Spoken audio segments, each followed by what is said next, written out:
Eileen, you are now live. Live? Yes, you are. Okay. Good afternoon. I see we have all kinds of people we haven't seen since before the holidays. And we're so glad that you're all joining us today. We're pretty excited this afternoon. We have a terrific group with us, and we will be updating you and sharing with you not just the progress on the city dock in Hillman, but importantly, the financial model that will fund Hillman Garage, a large portion of the city dock, as well as the concession agreement, which essentially is like a development agreement between the city and its P3 partners, Annapolis Mobility and Resiliency Partnership, AMRP. We've got, city has brought on an unbelievable team of financial experts to look through, evaluate both of these documents. Their goal has been to make sure that the city's interests, the city's priorities, and the long-term future health and financial stability of the city is protected. We have with us today, and they will be presenting to you, the team from CBRE, who are Mike Mcshea and Trouty Vaughn, who are part of a firm that is the largest international development firm in the world. We have John Thomas from Squire, Patton and Boggs, a DC law firm which does contractual development agreements, real estate. From Davenport is the city's financial, I guess you would call them financial, what's the right word, David, Davenport? Financial guru. Thank you, financial regulator. And we have Nate Bettman, who is a bond expert who is working with the city. So with that said, I'm very excited to finally tell you that we are ready to move into the construction phase if we, the city and the community, continue to stay on schedule. A garage will be up and running by summer 2023. City dock design will be completed and construction of the city dock will be underway by summer 2023. And a significant portion of the city dock resiliency project will be funded through the concession agreement. So with that optimism, I'd like to turn this over to our mayor. After our mayor, I'm not sure if Ellie is online. If she is, Ellie, and then to our city manager, Mayor Buckley. Can't hear you. Good to see everybody again. I'm looking forward to us all being together, preferably in a beautiful park on the waterfront and city dock. I want to thank you for all the work that you've done to get us to this point, and that wasn't an easy task. We are so lucky in this city to have so many professional people, so much expertise, and so many people that want to give back to their community, and so many people that want, a better outcome for some of the city assets that we have. Two things are very clear. We need a new garage. The garage is at the end of its useful life. That costs money. And we need to do something about the flooding that occurs in our business district and our historic district downtown. These things cost money, right? We've had multiple experts take a look at this deal. Some you'll hear from today, from Nate and from the different professional organizations who are nationally and internationally recognized, but also locally, the expertise that we have just with our financial team, our director of finance, who has got decades of experience with numbers, and obviously David Gerald, a city manager who is a perfect guy to be here at this time in the city's history.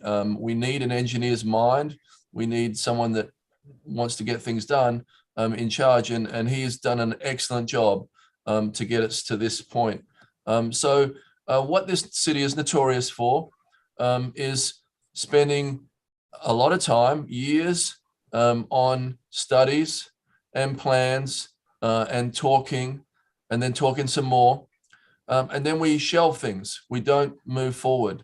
And I want to make sure that the City Council recognizes the work you've done and the work that the experts here have done, and acknowledges that the infrastructure challenges that are ahead for not just us, but for communities around the country and around the world are way in excess of what our budgets are. The future is private-public partnerships, and we could not have put together a better partnership than the one we have here today. We could not have a better asset in our city garage and the direction that the city's heading, and so much to work with, so much history, so much waterfront, just such a great livable city that we have that we're going to enhance with this project. So I want to thank you for getting us to here. I want to urge you all to reach out to the City Council and encourage them to move forward on this plan. We must understand that the longer that we wait, the more we are in danger of losing 2 summers of operations for our downtown businesses. They cannot afford to lose 2 summers. They can afford to lose this one, and even there's some reluctance to that, but we don't have a choice. But please understand that that is important, along with the fact that interest rates are moving, as are material costs. So we need to lock this contract down. We need to start demolition at the end of March, and then we need to move towards what will be an amazing world-class garage and world-class city dock plan. So again, a huge thank you for all the time that you've given to this. I hope it's not in vain. I don't think so. I feel like we're there. But this is the last piece. The numbers have to check out. I want you all to look at them, and I want to thank you for the work that you've all done on them. Thank you, Eileen. Thanks so much, Mr. Mayor. I want to give a call out to two of our partners. Robert Clark from Historic Annapolis is online, as is Senator Elfrich's office. Jennifer Navabin is here, and the senator has been working with us closely throughout. And with that, let's move to the next slide. Are any of our council people with us yet, Julian? Not as of yet. Oh, not as of yet. We had about 5 hours with them today, so they're probably taking a break from us. I'd like to move to this slide and turn it over to our city manager, David Sherrill, who's been guiding the entire implementation of this entire project. Thank you, Eileen.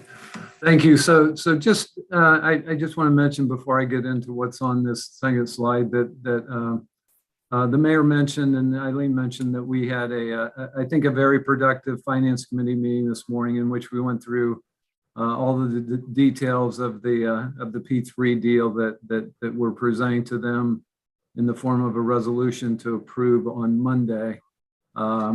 We started at 10:30 and wrapped up at 2 o'clock. So it was a long, but it was a worthwhile discussion, very detailed.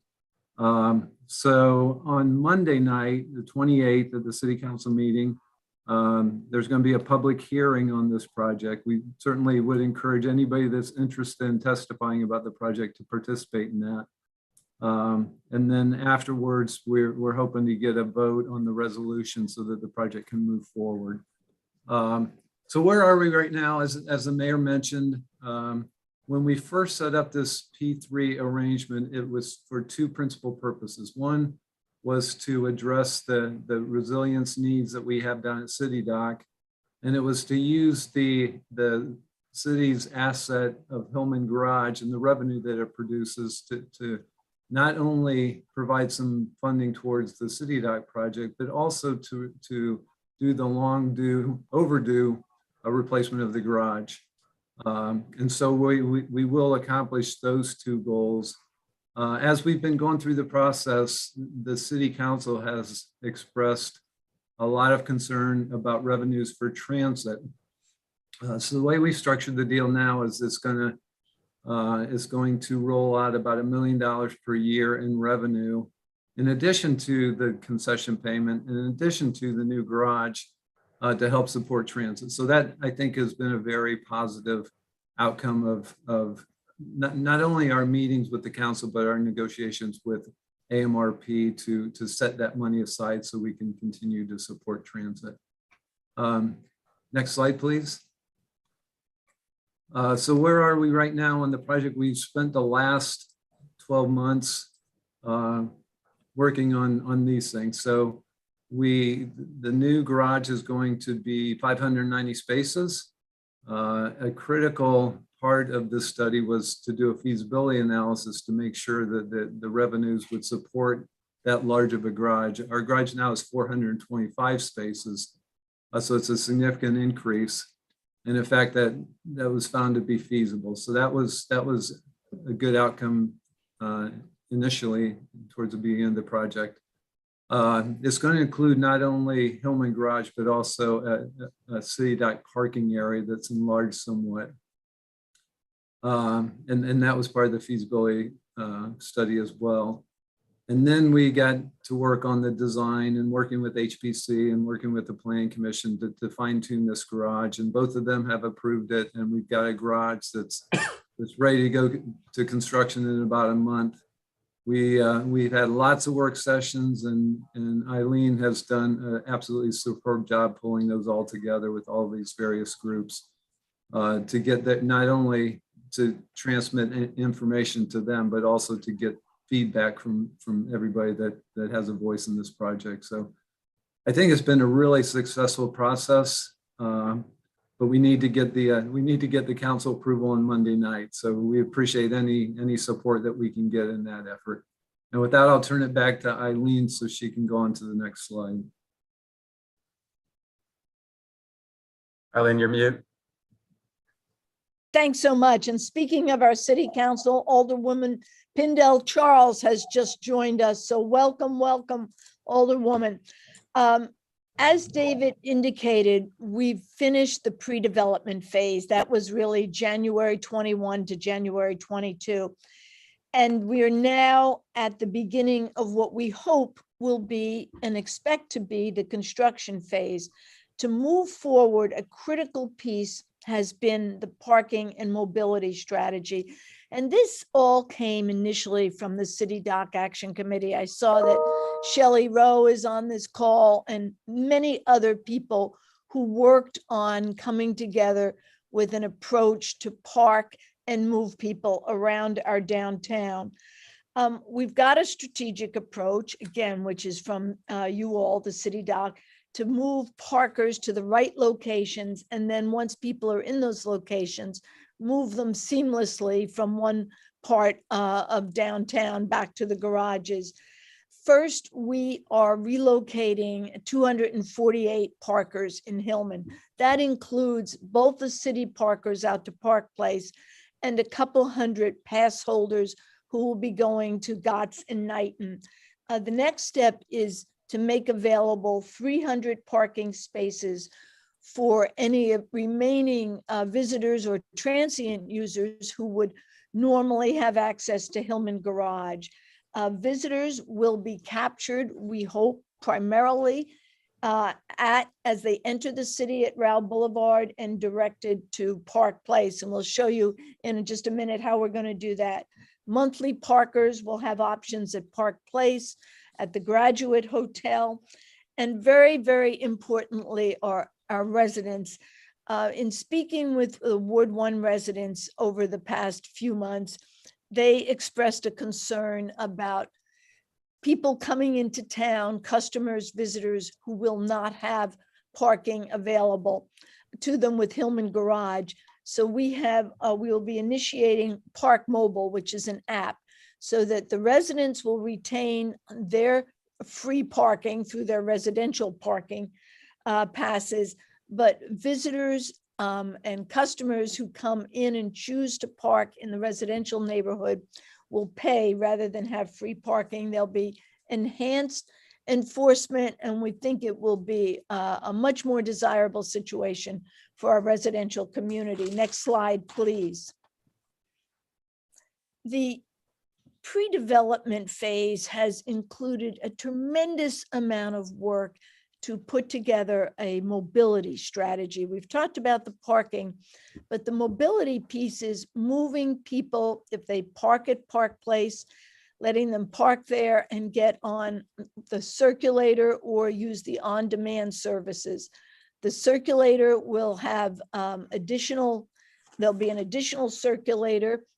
It will be upgraded, rebranded, longer hours, and expanded times in terms of days of the week, and an expanded route. So that will be available to people. They will be able to find all of this information on our website. When people come closer in and park, let's say at Gott's or at Knighton, there'll be a 10-minute trolley, a close-in loop that'll provide convenience and fun. And this very much is the mayor's brainchild, and that will be up and running. And then the on-demand services, or what is really referred to as microtransit, where you will be able, let's say you park at Park Place. If you want to, you'll be able to call on demand using the VIA, who will be our vendor, VIA, the VIA app. They will pick you up and drop you off downtown or anywhere within the service area. They also will have some fixed routes. So there'll be a system of 3 interrelated mobility options for everyone who comes to our city. Next slide, please. And this next slide shows you something we're extremely proud of. Our public relations director, our public information officer, Mitchell Stevenson, has done a tremendous job on this, and it is up, it is running. It is the app, Access Annapolis, so that anyone visiting Annapolis will be able to go into this app, find out where to park. There'll be maps in there, where to park, how much the parking is, where's the closest location, as well as be connected to other apps such as the Circulator and VIA. There will also be brochures available for our downtown businesses, so they can give the brochures to their customers, so that when it comes time for the garage, Hillman Garage, to come down, we want it to be as seamless as you all envisioned in your parking and mobility strategy that was part of the City Dock Action Committee report. And with that, next slide, and I'd like to introduce Mike Mcshea from CBRE. Before I hit Mike, I almost forgot. This is just the timing that we are ready to build, as the mayor pointed out. We will be ready to go forward late March or April with construction. And again, if we stay on schedule, we will be ready with City Dock summer of 2023. Next slide. Mike? Thank you, Eileen. So just a little bit about CBRE. You know, we were engaged actually almost 2 years ago to begin helping the city understand what its options were in terms of both financing and constructing the new garage and the city resiliency project. We have a fairly significant team I'm going to describe in just a moment. So let's go to the next slide if we could. Please. There you go. Just a little bit about CBRE. I think both David and the mayor, CBRE is the largest commercial real estate company in the world. And the group that my partner, Trouty Vaughn, and I are a part of is CBRE's Public Institution Education Solutions Practice Group. And you can see from this map, these are the places that we have worked in recently or all across the United States. And an important part that the mayor raised of the work that we do today is many of our city, county, and state clients, they just can no longer fund capital projects through traditional sources. So, we do 300 to 400 transactions a year, and I will tell you that 10 to 15 of them today are public-private partnerships of various kinds. So it's a movement that's occurring throughout the United States and Europe, and it's something that most cities are looking at today to fund some of their really important capital initiatives. Next slide. So in terms of our team, the mayor and David both mentioned that we have a fairly significant and robust team of experts. It includes CBRE, myself, Ann Rom, who is from the commercial banking side, Trouty Vaughn, who you'll hear from in just a moment. Trouty is currently, he's the manager of our Mid-Atlantic region, but he also is overseeing all of the work that we're doing for the state of Maryland today, which is significant. We have an attorney on our team. He is not acting as counsel, but he is assisting us, former managing partner of a law firm on the West Coast. But maybe the most important part of our team are these folks that you see below, which is our construction and project management team. And Skip Parks on the far right recently helped the city manage its new water treatment plant. And they are providing all the expertise that is needed to help understand and negotiate the guaranteed maximum price design build contract, which is then flowing into the concession agreement. Next slide, please. Now, the city itself has its own team of experts. You all know David and Eileen, but we have Michael Lyles with in-house counsel, Michael Johnson at Public Works, and Jody Dickinson in finance. Everybody has been fully engaged in this process since we began almost 2 years ago. But also the city at this point has also engaged outside support, which includes John Thomas and J.R. Clark from Squire Patton Boggs, a very, very well-renowned and experienced law firm that is assisting with all the legal documents. And then Jennifer Dirksen and Joe Mason from Davenport, which is the city's financial advisor. And then Nate Bettnon, I'm saying his name right, I hope. Nate is an independent consultant that is a former bond specialist, expert, and he's been advising us as far as the financing is concerned. Next slide, please. And Mike, if I could just add, our Department of Transportation has been intricately involved as well. Thank you, Eileen. We neglected to say that last time, and you're right. So thank you for that. So a little bit about the process. The city originally issued an RFP to select a developer back in 2019. Proposals were received in March of 20, and then a developer was actually selected in July of 20. From that time forward, that is when CBRE became involved, and we started to negotiate what we're calling the pre-development agreement. All of that took place, and while that was taking place, the developer, Amrp, was performing a host of due diligence studies on the site. They were looking at environmental issues, soil issues, how the feasibility of the financing might work, all of those things. And then finally, in December of this past year, actually on Christmas Eve, we received the first draft of what is described or what is known as the concession agreement. We have since, in the last 60 days approximately, been negotiating that concession agreement in partnership with all the city experts, plus outside counsel and bond experts. And what you will see in this blue box below is, and David Jarrell will talk about a little bit, we are expecting or hoping to take this to City Council for approval on the 28th. Once that happens, we are expecting the garage demolition will occur at the end of March. It's subject to financial close, but we believe it can get done by then.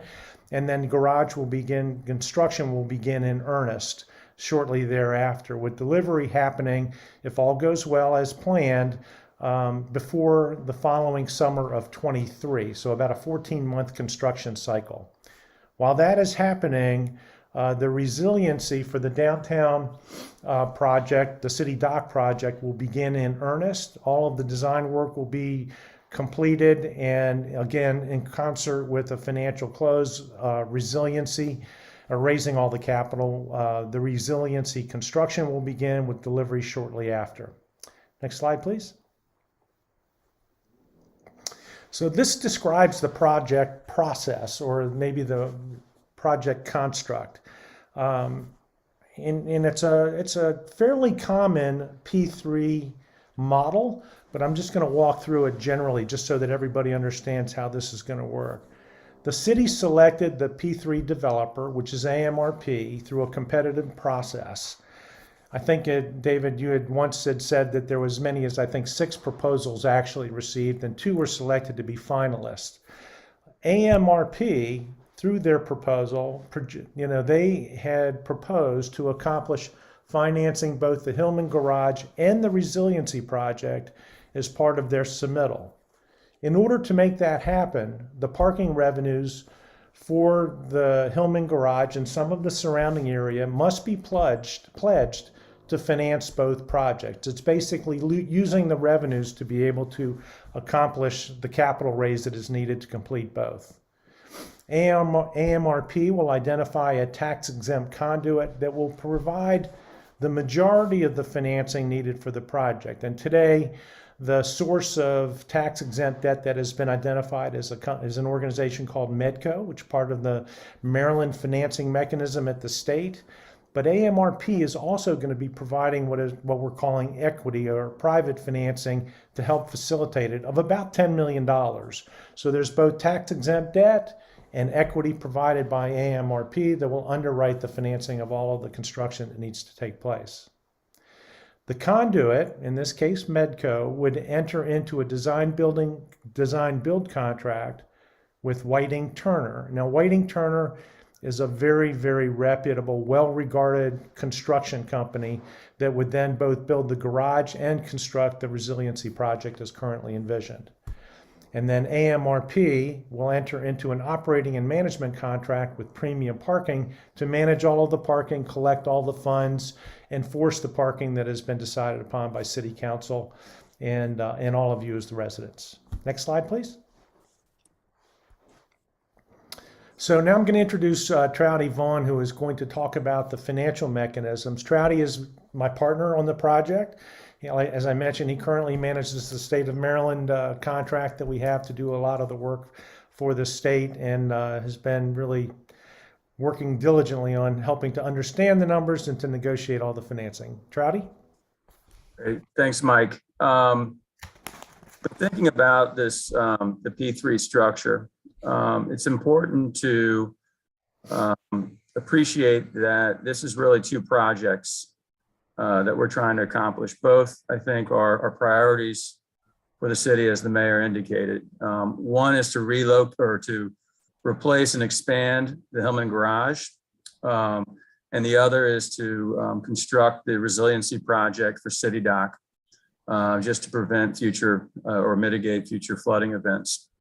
So what Amrp, the developer, after putting in a lot of work, came up with a structure that really was intended to maximize the concession payment that you see here on this slide, as well as preserving sort of a minimum threshold of revenues that go to the city to help fund the transit system. This concession payment of $25 million is to help fund about 60% of the City Dock project. And it's using all the revenues from parking. So what's important about this P3 structure to keep in mind is that this is a way to fund two very important projects to the city, not using tax revenue and not using a mechanism that would impact the city's credit rating or the debt capacity, but strictly just using the revenues from the Hillman Garage and adjacent parking assets.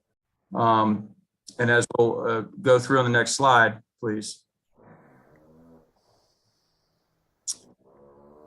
This is a graphic representation of the parking revenues from the new Hillman Garage and also the adjacent parking areas. And what is it's designed just to show and demonstrate how those parking revenues are used and distributed.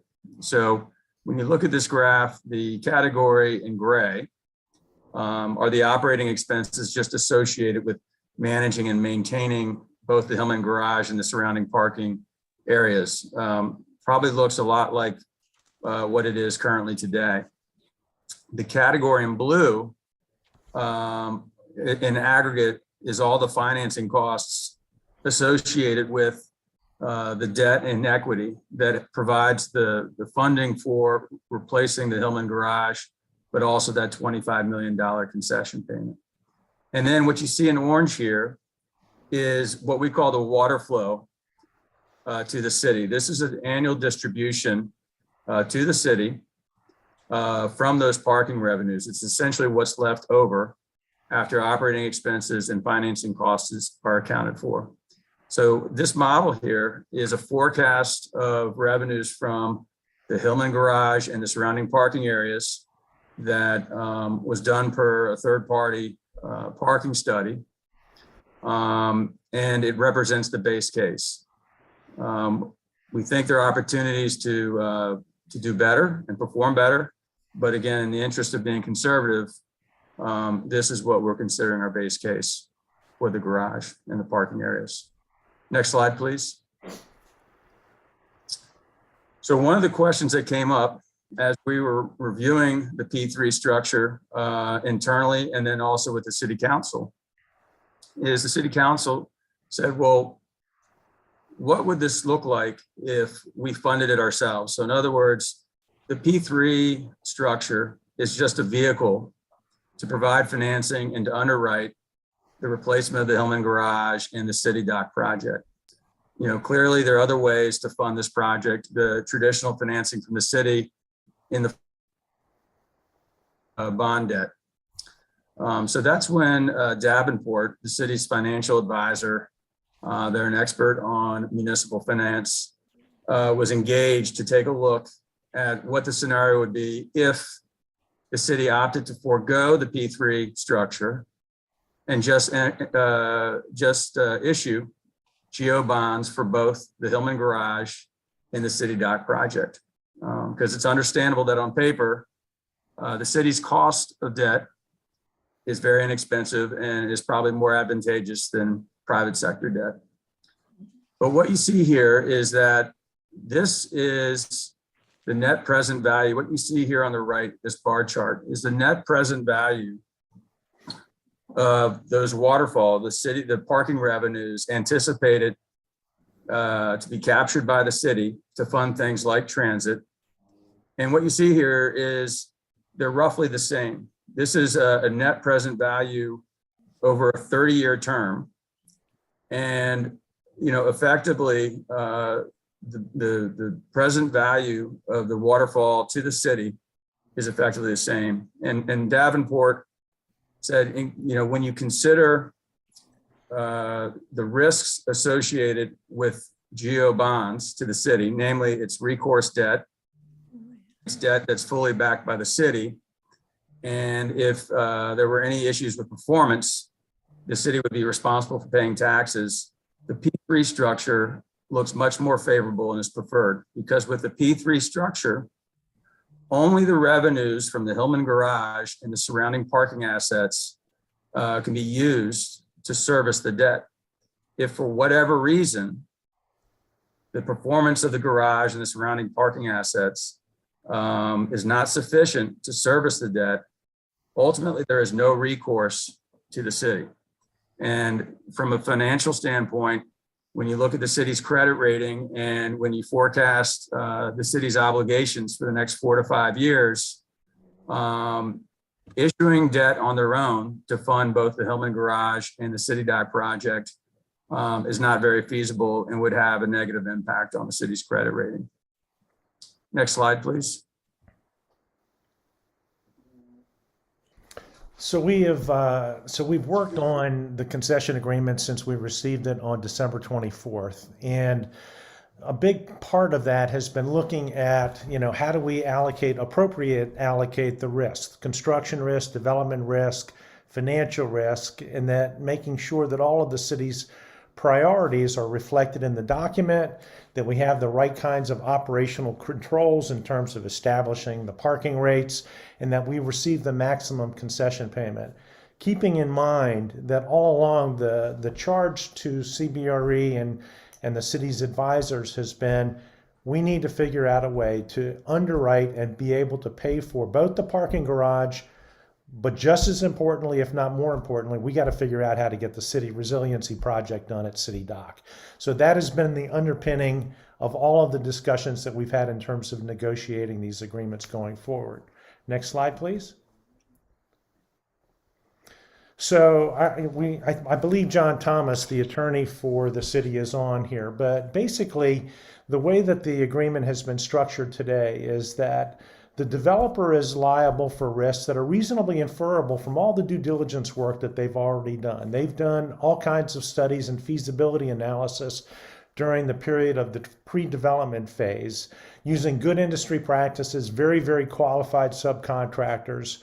But as part of our negotiations, one of the things that we've been able to achieve is that the developer, as part of our discussions and negotiations, has agreed to reserve to a concession reserve account to absorb the first $500,000 of costs for what is known as something called supervening events, regardless who the liable party is. So those particular risks, at least in terms of the agreement today, the first $500,000 will be absorbed by the developer through this agreement.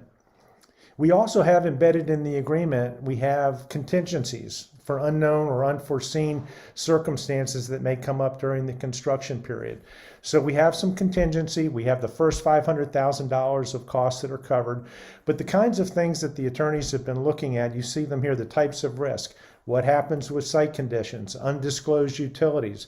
What happens if we find an archaeological remain of any kind? Utility approvals, utilities, et cetera. All of this is being looked at by your team, including construction experts. And in addition to all the risks that we're talking about inside the agreement, we're also paying very close attention to the actual cost of the construction for the garage itself and what would be included in that. So, and we're very, very comfortable today that all of it is certainly well within reason and given current construction environment is priced appropriately. Next slide. One of the important things that the council mentioned is that they wanted to make sure that there was disadvantaged business participation. And Amrp with Whiting Turner has agreed that their goal is to target above 30% participation for DBE. They've had a pretty aggressive outreach process going on so far, and we're very confident that they're going to meet those goals and then some. And so I will tell you that your city administrators are making sure that it's being considered in the context of the construction documents. Next slide. Mike, why don't we bring this slide to the end, and so we can move on to Bryce's short presentation, and then we'll wrap up with slide 20, Julian. Bryce?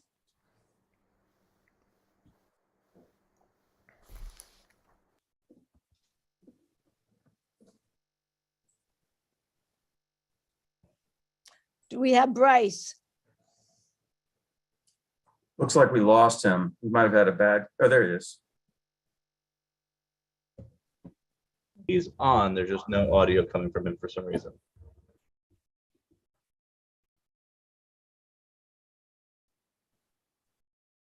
Bryce, make sure also your computer audio is not muted, as well as the Zoom call.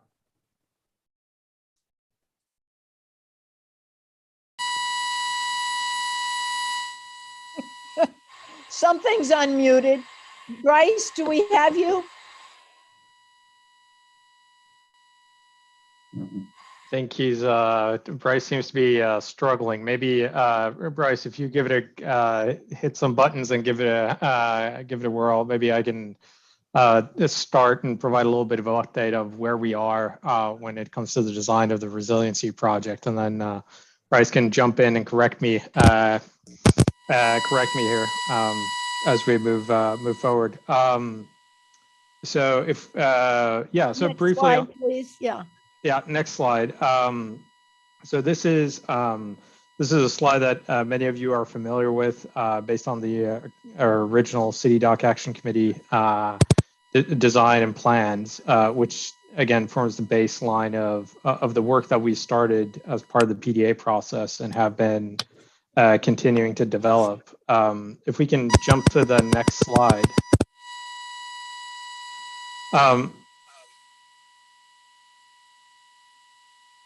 So here you'll see the framework plan that we put together, and I think last time we spoke, we walked through at a little bit of a high level, kind of how we're breaking down the different components of the city dock project into sections that we will then be kind of developing concurrently, but using to as a way to make the project as a whole a little bit more digestible for all parties as we move forward and refine the design. So, Bryce, if you're on, I'll hand it back over to you and talk a little bit about kind of which portions of this plan we've been working the most with, and get into a little bit of the updates to the design that we've been developing over the last couple of months. Bryce, are you on? And if not, we can skip to back to slide 20 and then bring you on, take some questions. Are you on Sure. now? My apologies. Can you hear me now? Yep. Yes. Hello. Yes. Okay. Great. Thank you. I'm sorry. I have a new headset. I'm not sure what happened.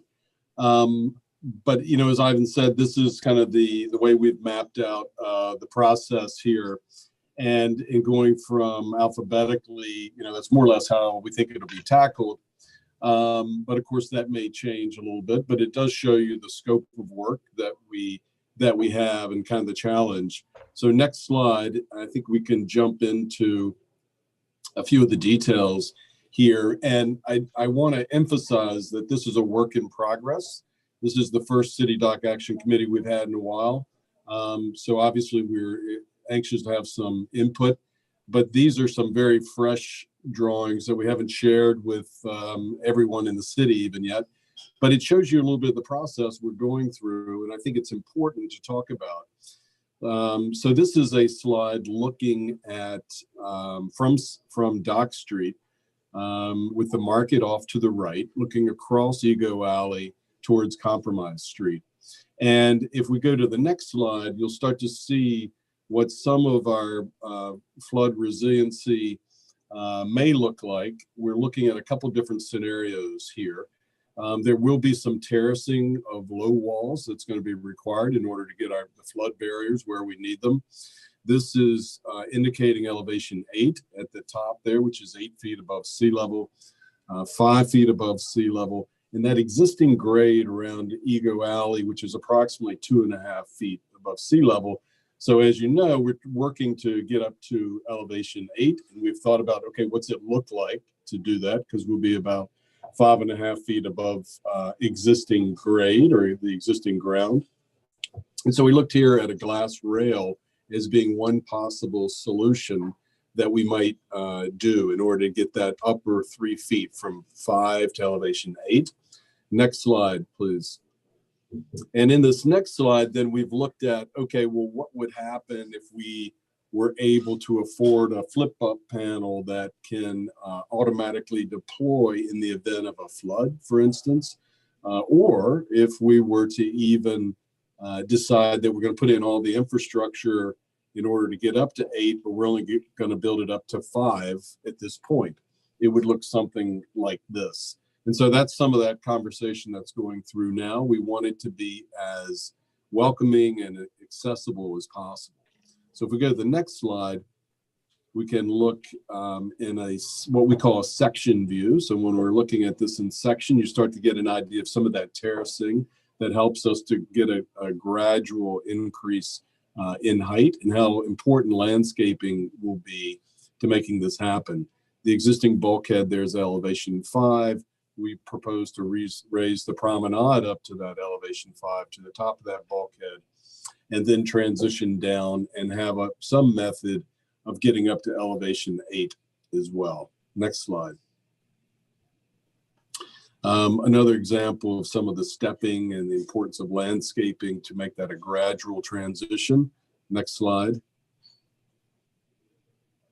And then over on Compromise Street, looking back towards Dock Street across Ego Alley, you get a sense of kind of the view you have here. The mishmash of things that we have is a large generator in the foreground. You really don't see the water so much as you see a lot of boats in Ego Alley. Next slide. In that same view here, we're looking again at that same type of study, elevation 5 and up to elevation 8, and what that might look like with a glass rail. And then in this next slide, you see that again as more of a stepping situation. And if there's some type of automatic deployment or flip panel, as we call it, in order to get up to elevation 8.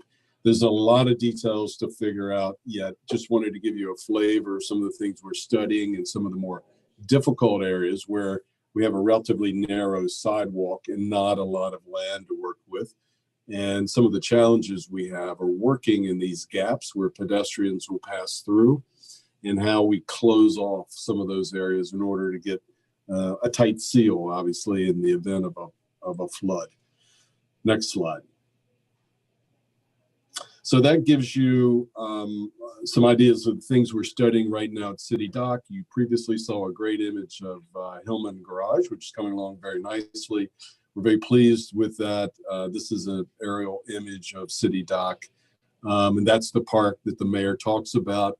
We're very excited to keep moving things forward and to get this vision to happen in the not too distant future. So Eileen, I'm going to pass it back to you. Bryce, thanks so much. I love those images because it's much easier to visualize with the images. If we could go very quickly to slide 20.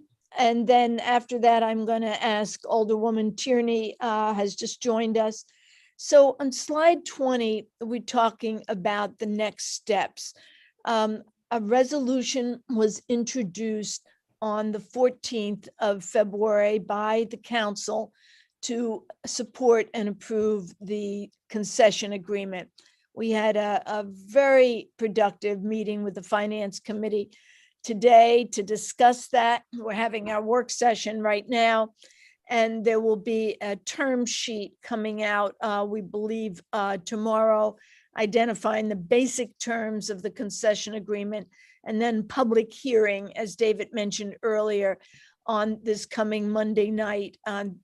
If council proceeds to support the resolution, we will go to execute the agreement on March 1st, and final close, and that's the financial close, will be the end of March, with the garage construction starting immediately after that. So I think what's really important for the City Dock Action Committee is that throughout this past year, there's been involvement. We've had some involvement with the Finance Committee.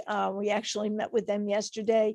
The Business Committee has been fairly involved, as have the residents, because of all the questions both our residents and our downtown businesses have.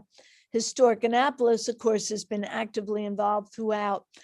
But we're going to need to pivot to where the committees, the teams, Legacy with Chris Haley, Design with the architects, Shelley and Carl, I see are both on with parking.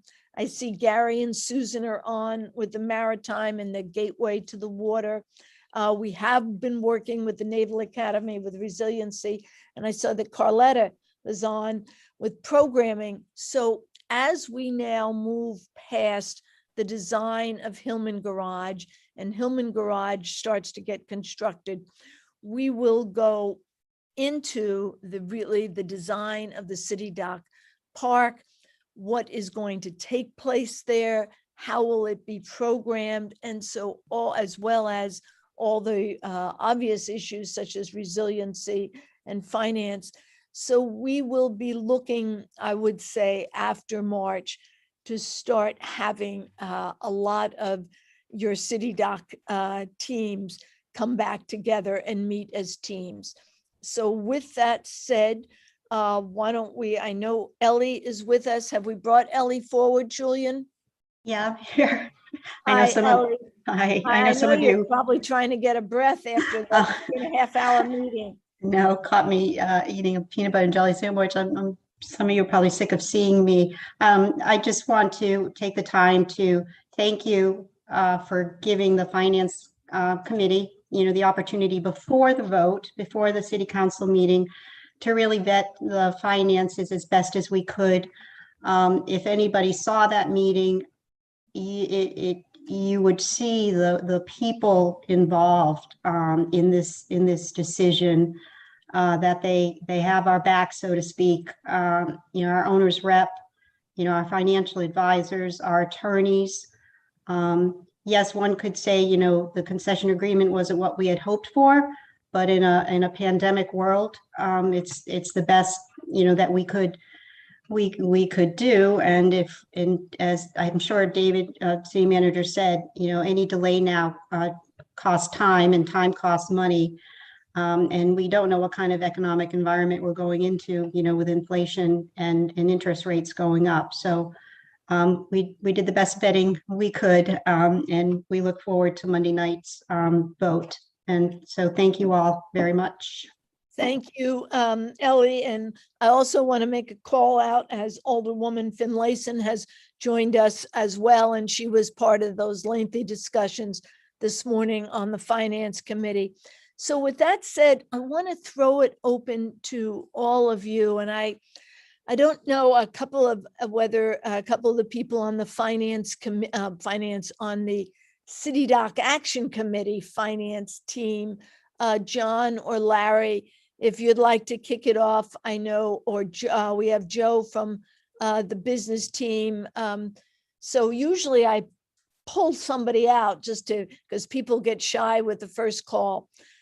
Do any of you want to start it with a question or a comment? Okay, I'll start with John Hammond, to be followed by Eric Evans. Yeah, thank you, Eileen. And thank you for the presentation yesterday. Listening to this presentation and looking at my notes from yesterday, I have one question here. As far as the debt that's being issued, there's a senior debt and then there's consolidated debt. Does the payment to the city that's anticipated of starting off at $1 million and change annually, is that's waterfall to the city would come after all the debt service is paid off on the subordinated and the senior debt? That is correct. That is correct, John. Okay.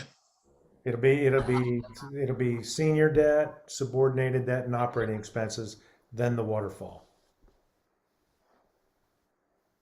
Thank you. And what is the anticipated coverage for these bonds, and what rating are you looking at? It's 2 times coverage on the senior debt, and probably 1.5, roughly 1.5 on the combined debt.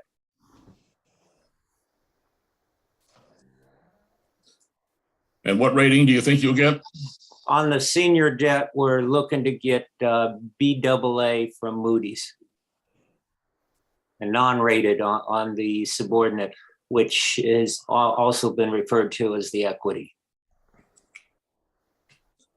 And is that subordinated debt gonna be issued debt, or is a note that the partners are putting in?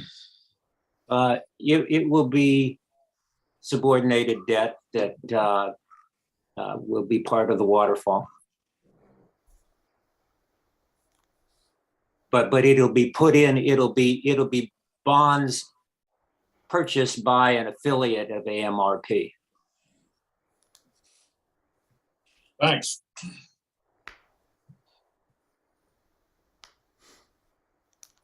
Mike, did you want to add anything?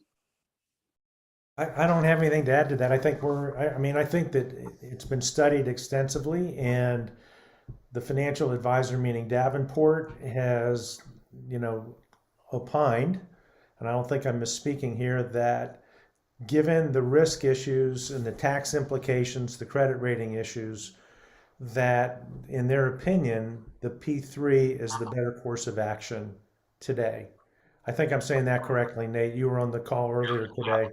Yeah. That is your financial advisor's recommendation as well.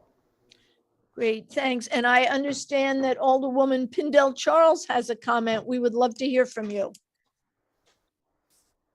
Thank you so much, Ms. Fogarty and the team. Only comment is thank you all so very much. You've done an extremely great job at answering our questions, the presentations, and we really want to thank the city team as well as our outside team for doing all of this. And it's so necessary. And Eileen, you're at the top of the list.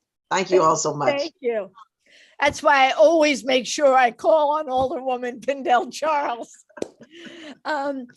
Eric Evans had a comment.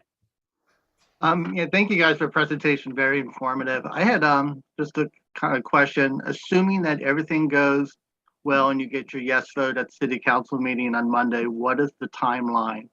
And if for some reason we don't get a yes vote on Monday's meeting, what do you expect the future timeline to be for the project?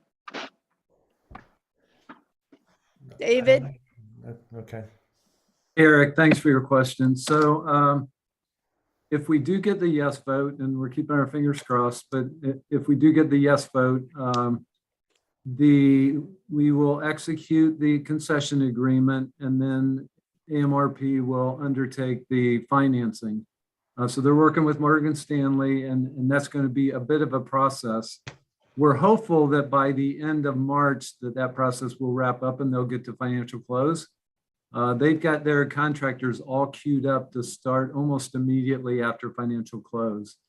So it's dependent on how long that financing will take after.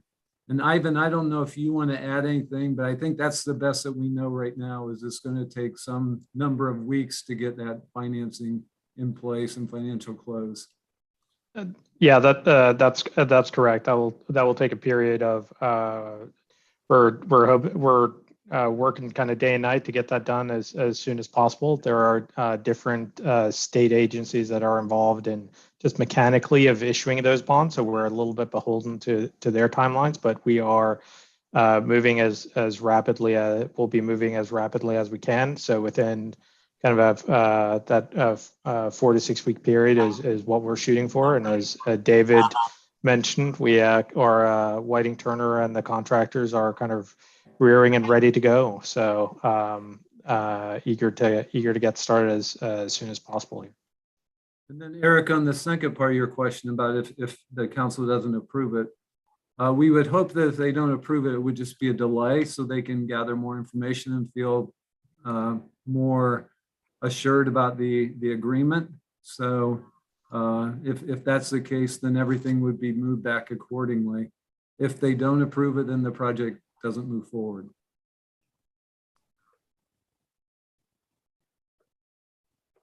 Thanks. And we have Larry Shubnell has a question. Okay, I hope you can hear me. Yes. The $25 million concession payment up front from Amrp. How do they get their return on investment? I don't know, Mike or David, who would like to handle that? Nate probably is best to handle that. Yeah, that comes from bond proceeds, and either I mean all the money is fungible, whether it comes from the senior debt or the subordinate debt.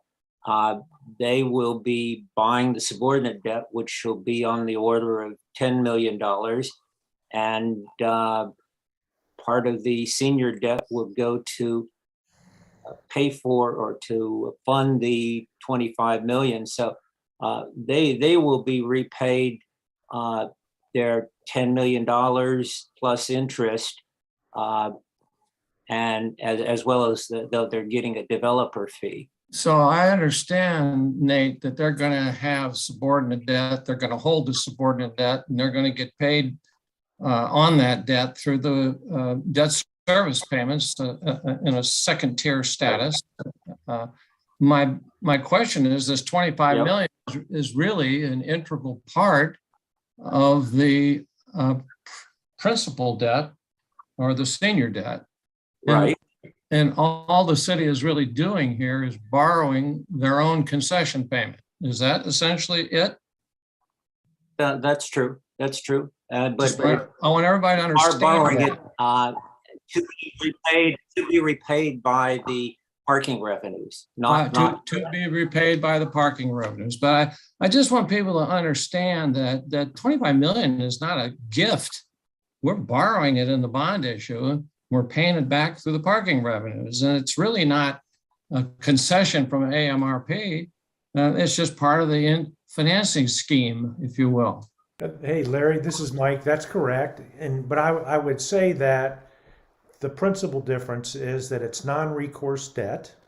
No, I understand that. And if you had to, and I just wanted, but I also wanted to point out for everybody that if you don't do it this way, then you would have to issue GO bonds for which the city would be completely responsible and obligated to raise taxes if for any reason they could not repay the bonds at that time. No, I accept the quote, the shelter that the P3 structure gives the city. I just want to make that clarification so that people don't get misled as to the reality of the 25 million. The second point or question I have is, so we're doing a garage with 590 spaces. What's the annual average occupancy in the base case? How many cars are going to be there? How many parkers are going to use it? We have a study from Walker, which they're the premier parking people nationally.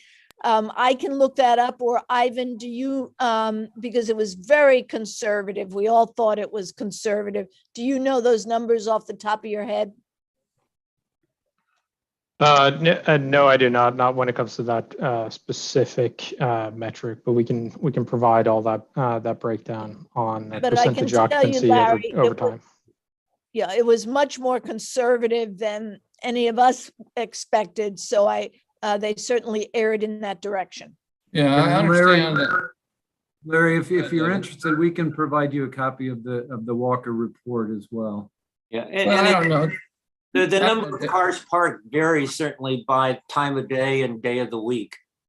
Right, it's seasonal. I understand that, and it's time phase. Yeah. You know, there's got to be some kind of macro occupancy figure that just like a hotel would use, year in and year out, month in. We have that. We'll get you that report. I would like to know the occupancy ratio on a year-end balance, so to speak. Oh, good. I think if Larry's questions have been asked and answered, Shelley Rowe. Thank you, Eileen. And first, let me just say how pleased I am to see all this progress finally. So excellent work with everyone. I too had a question about the garage. It sounds, if I understand correctly, the term is 30 years.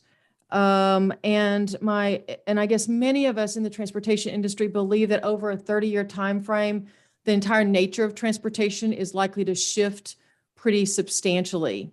So my question is that as you get into that 15, 20-year mark, who has control over the use of the garage? So if in fact we don't need as much parking and we can shift the use of the garage, who is in control of the use of the garage? The city. David, do you want to speak to that? But the city has control. Mike, you want to address Mike Mcshea? You want to? Well, I would tell you that, you know, it's a very astute point that you're making, Shelley, because that is one of the reasons that the financing coverage is 2.0, as Nate had mentioned earlier, is that everybody is expecting parking to change over the term in some respect. I don't know that I can answer because I'm specifically how the control will flow, and I think maybe that might be something for us to point to Ivan for just a moment. But I believe the city always maintains control over the garage, and I don't think that changes over time. Is that correct, Ivan? Yeah, that's correct. Both the garage and the other parking assets are the property of the city and remain the property of the city throughout the 30-year term. So the only thing that we can do is, based on the requirements of the concession agreement, construct and then operate the garage. We don't get any ownership rights. We can't change the nature of of the concession. But the city has full rights to come and ask for the concession to be modified. So in a situation where there's no need for the garage in the future, if we all get our flying cars, which I'm still hoping, then we can sit down and update the agreement accordingly. That being said, one of the benefits of the structure here that I just wanted to mention is what the city has been able to do because of the assets that they own adjacent to each other is to be able to optimize the kind of the system of parking assets and look at what is the best utilization of those assets. And just a small example of that, which can be extrapolated into what can happen in the future, is we are what is now the Donner parking lot in the end of Ego Alley. As part of the City Dock project, that will be converted into a park. One of the reasons why we're able to do that is to shift parking spaces from the City Dock beyond what was originally envisaged into the garage, and you can see that type of change happening over time. So the city will have flexibility to propose those modifications as we move forward. So one quick follow-up, if I might. Do I assume correctly that the garage is designed for flexible use? So, and I don't happen to think we're all going to be flying around in 30 years, but we might not have as need for 590 spaces. Is the garage designed for flexible use? And are you able then, if you were to put in office space or some space like that, that revenue is part of this agreement? So Shelley, let me start and then I will turn it over to someone else. Initially, the thought was that the garage would be built so that it could be converted to residential. After a great amount of analysis with our development team and others, the thought was that after 30 years, a developer would want to basically, if you're going to turn it into residential, tear it down and start from scratch. With that said, the garage is structured so that certainly for mixed use on the street level on Gorman to activate the street level. And Ivan, or Bryce may be the best person to answer. Is there other office use that could take place? Yeah, no, what we've incorporated, and this was a bit of a balancing act, as Eileen mentioned. We had originally looked at having the entire space be convertible, but the issue was the cost of the upfront cost of doing that compared to the utility of increasing a concession payment and using those funds for City Dock. It didn't pencil out. So what we have done is have the ground floor be convertible space. And the top floor has some aspects to it which enables it to be utilized as a form of flex or event space. And then we've also incorporated future flexibility with when it comes to number of electric vehicle chargers, as well as solar generation and the like. And can I just add something, Eileen? That we were restricted by the floor heights to stay within the guidelines of historic preservation. Height District 2, yeah. Yeah, we were limited. So to make it real convertible apartment space, we would have had to do challenges on the floor heights. So we did what we could, and then recognized, in 30 years, it probably is better just to build it purpose-built. Great. Shelley, did that answer your questions? Yes, thank you so much. And, we don't know what 30 years out is going to look like. And so to have some flexibility, I think is better than having no flexibility. So I'm glad to hear that. We just are doing the best we can in a time of great change. Thanks so much for all your help. John Hammond has a question. Real quick, where do we stand on number of parking places here? Gain or loss, and what's the number? It's a gain, and Ivan, I want to, I had the number, boy, John, I knew you'd ask something that I've forgotten. 65. Yeah, Net gain of 55. 165. No. That's the garage. You're losing some down right. at the dock. What's the net of the parking spaces? Overall, it's an overall gain, but I want to tell you it's around 50. That's correct. 40 to 50, a little bit depending upon the final configuration of parking around City Dock. Thanks. Others, I'm looking, I see we have Gary and Susan on. Robert, comments from any of you? Nope. Joe Rubino, you've been quiet. There you go. Okay, Gary Jobson, yeah. Yeah, well, thank you very much.